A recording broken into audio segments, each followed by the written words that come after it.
Hey, welcome to the Give and Go Basketball special March Madness Tournament edition. Um, we're going to reveal our picks. We're going to talk about a little bit of strategies, any big sleeper teams out there. So let's get started with some strategy talk behind the picks. Ben, I like your strategy the best. Go ahead. Well, let me just preface it slightly with, there's actually a lot of statistics out there that even people that are highly informed when it comes to college basketball often do no better than people that pick on very arbitrary criteria. And I'm taking that to heart this year because I feel like I am at an information disadvantage compared to Mitch and Ryan, who follow college basketball more than I do. So my strategy is generally going to be higher seeds. There's going to be a little bit of gut feeling in it. But I'm also going to throw in this wrinkle, which is if they're coached by a former NBA player that I remember, I'm picking them at least once, if not I twice. like that. So, we're going to get some bumps for some, even some random teams like Grand Canyon, who's got Dan Marley coaching them. Ryan, your strategy behind picking? I mean, usually I will say this with coaching basketball this year at the high school level, long bus trips, hours away and coming back. I didn't see as much college basketball as I would have liked to, as much as I usually do. My strategy this year was go with the teams I know, go with some of the coaches I know, styles I know that they run, and then look for some. You always got to throw some upsets in there. I'll always throw a few in there, and shoot, they'll probably never hit, but that's usually my strategy. You need a couple 6 versus 11 or 11 over 6 and some 13 over 4 stuff like that. I throw a few of those in there. Yeah. For me, I was telling Ben this. There was one year where I sat down. I really wanted to win, one of the contests I was in. So I sat down and I really studied. I did a lot of work. Like I pulled up like Jay Billis's bracket, studied that, went off a bunch of different things, and it was like the worst I've ever done in my life. Right. So I just started just going, okay, gut feeling, and kind of like what you said, Ryan, just go off of what I know and hope for the best. And I do better that way. I don't know. So getting into this, do we think that there was any teams that were left out that should have been, or any misseeded teams? I don't necessarily think. I don't think there was too many snubs this year. It was a tough year in college basketball. I thought a team like Virginia Tech out of the ACC, being as good as they were this year, being a 10 seed. I mean, man, to be a 2 seed, if you got to see them in the second round as a 10 seed, that's such a tough matchup. I mean, they got dudes, they got athletes, dudes that can shoot it. I mean, they're a tough team. Well, they were the third seed in the ACC tournament, I think.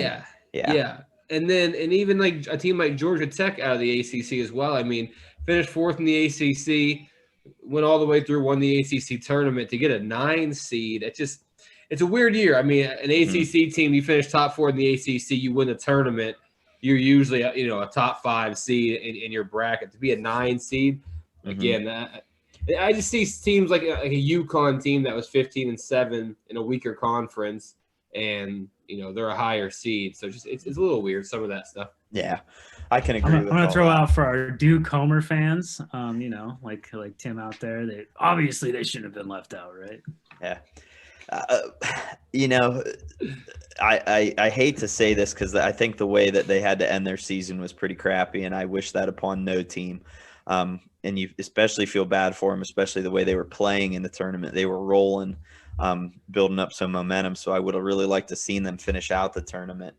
But in all honesty, the only shot they really had at making the tournament was to win the ACC tournament.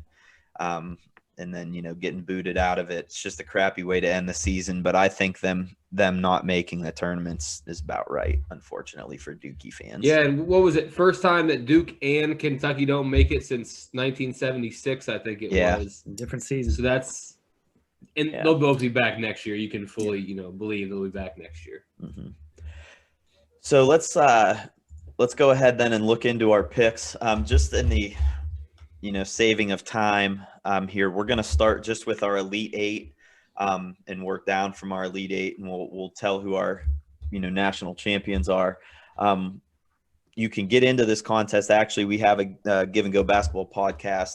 If you log into our Facebook, we have a link you can click and get in on the action with us. And we'll see who comes out on top in that one. We'll try to also post our picks onto our Facebook page if you're interested to see our whole field and who we have going.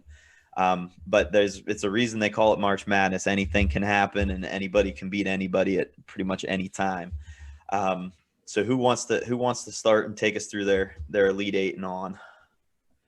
Yeah. Well, first, does anybody have a big upset that got really far before we even get there? Like, the only two lower seeds I have in my Elite Eight, I have number 6 San Diego State, and I have UNC in the Elite Eight. Yeah, I have two I had there. Yeah, I think we all knew that I had UNC going to my Elite Eight, and I have them beating Baylor, which I think. You guys believe this is going to happen, or do you just want it to happen and whatever? It's March Madness. I would put it like this: if Gonzaga was our 1 seed, I would say no chance. Mm-hmm. Baylor, who hasn't looked good, Yes. compared to what they did earlier in the season. They are a guard-oriented team. They only play like 2 guys who are over 6'9" on their whole roster. I just think that's right for a team that Carolina usually bullies with 4 bigs, 7-footer, 6'10", 6'10", 6'10". I mean, that's a team that you could get second chance opportunities. Now, if those guards shoot the lights out, yeah, good night. It's all over. But I think that's a good matchup. I told Mitch the other day, I said, because he was like, dang, tough draw getting Baylor. And I said, if I'm Baylor, I'm upset right now. Like, you got a team chock full of McDonald's All-Americans that you got to play. Yeah, they were young early in the season and took their bumps, but, they've gotten better as the season's gone on, and that's a team you just, took Florida State down to the wire, was, a shot away from going to the ACC championship. So it's a tough team that, Baylor have to deal with. I apologize for interrupting. So, again, I guess you can go into your Elite Eight there. Yeah. Oh, okay. So, I mean, my Elite Eight, and again, my strategy, like I said, go off what I know. So most of these teams are the teams I just watched this year and was very impressed with. Seen most of these teams multiple times, know the coaching, know the style. So my first Elite Eight matchup, I got Gonzaga versus Iowa. Gonzaga's been the overwhelming favorite this year. Corey Kispert really reminds me of like a little more athletic, better Joe Harris. Remember Joe Harris in college at Virginia? He kind of reminds me of that. Jalen Suggs, awesome freshman guard. They got depth, they got shooting, defense, one of the best coaches. I have them beating Iowa, and Iowa's great too. Luke Garza, arguably the player of the year in college basketball. We got a ton of shooters. I just think Gonzaga is way too much defensively and overall better. My second matchup, I got Michigan and Texas. Texas, I've actually had the benefit of watching 4 or 5 times this year, and I'm a super huge fan. Shaka Smart's excellent coach again. They play up tempo. They got bigs. They got length. They got, shooters. Kid Coleman, lefty, awesome shooter. I got them actually beating Michigan to go to a little upset there to go to the Final Four. And then in my second half of the Elite Eight here, I got UNC and Ohio State. I got the Buckeyes being a little too much for UNC, a younger UNC team. Ohio State's been awesome down the stretch. They are awesome in the Big Ten tournament. I think they'll be a little too much for Carolina. And then my last Elite Eight pick is Illinois and San Diego State. San Diego State, I think they'll have a chip on their shoulder. That was a team last year when the tournament got canceled. That was a team that was looking to do big things, honestly. They were one of the best teams in the nation last year. And I think, they had a good season this year. I think they're going to look for some redemption. But to me, Illinois is the best team going right now, and I think Illinois will get it done. Yeah. Ben, what do you got going on? Well, I know Gonzaga is really good, and I know that because they haven't lost a game yet. So I picked them to go to the Elite Eight. I picked Creighton because I didn't know any of the other teams, and I was like, you know what? I remember when Dougie McBuckets was there, so they got to be worth a pick. So, excuse me. So that's who I had matched. That's the Sweet 16, so I have that wrong. So, excuse me, Gonzaga getting past Creighton to get to the Elite Eight. I have Kansas getting to the Elite Eight pretty much because they're a few blue bloods around. I have Baylor getting there because they're the 1 seed. Texas Tech, just because I know Mac McClung plays there, and I watched him play a couple times earlier in the season. But then when we go down to this lower brackets, I have Michigan and Alabama because Juwan Howard was somebody I remembered from the NBA, and Avery Johnson, somebody I remembered from the NBA. And those are the coaches. That's fantastic. So I got Michigan and Alabama. Actually, I don't think Avery Johnson coaches them anymore. He used to coach Alabama. Yeah. There you go. He used to coach. Is that true? He's not even there anymore. I do not think he's the coach anymore. No. Here, I'll do some fact checking. Continue I'm on. almost 100% certain. Now that you mentioned that, Ryan, I think he did get fired a couple years back. But I'm pretty sure. Well, it's because he needed recruited the players. morale. It's recruited the players that might still be there. I don't know. Yeah, Nate Oates is the head he's coach not for there Alabama. anymore. Yeah, he's most recently served there though. Redo the whole episode. Okay, Yeah. and then I got Oklahoma State getting there because they got, from my understanding, one of the best players possibly in the whole tournament. Cade Cunningham is an absolute monster. And then West Virginia because I Huggy actually know Bear. the coaches. So you got Bob Huggins running I some, like those. imagine some Yeah. pressing. So Press that's Virginia. my Elite Eight is, right there. So my Elite Eight that I have rocking is actually kind of similar to yours, Ryan. I have North Carolina and Ohio State, and the same thing. I think North Carolina, they picked off Wisconsin, Baylor, and Villanova. I think their end kind of runs with that, and they lose to Ohio State. Same thing. There's kind of a lot of hate going around that I've been seeing on Gonzaga right now. They're weak defensively, all this. They played in a weak conference, all that. You don't go 26-0 though for no reason. So I think they end up beating Luka Garza in Iowa too. And then moving down, I have I'm a huge Leonard Hamilton fan. And I know they haven't been playing that well towards the end of the season here. But Scotty Barnes is the real deal. Yep. He can play. And what's that? Michael Walker Jr. Their guard. Yeah, their shooting guard. He can shoot. So I have Florida State playing Shaka Smart's Texas. And then I have Illinois against. I love the Press Virginia, Bobby Huggins. Just a bunch of athletic kids getting after it a little bit. So a couple of the bigger upsets though in the earlier rounds I do have, Ben, you'll like this one. I have Pat Ewing and Georgetown upsetting Colorado. I do as well because Yes, Pat sir. Ewing, because he was We're all rocking with that. They've been playing good, man. However, I also have Dan Marley's Grand Canyon team. I'm hoping he's still there. I could be wrong. Beating Iowa. I have him beating Iowa just because, under Dan. And then I do have Syracuse beating San Diego State, which is an 11-6. I think Buddy Boeheim is going to come out shooting that first game.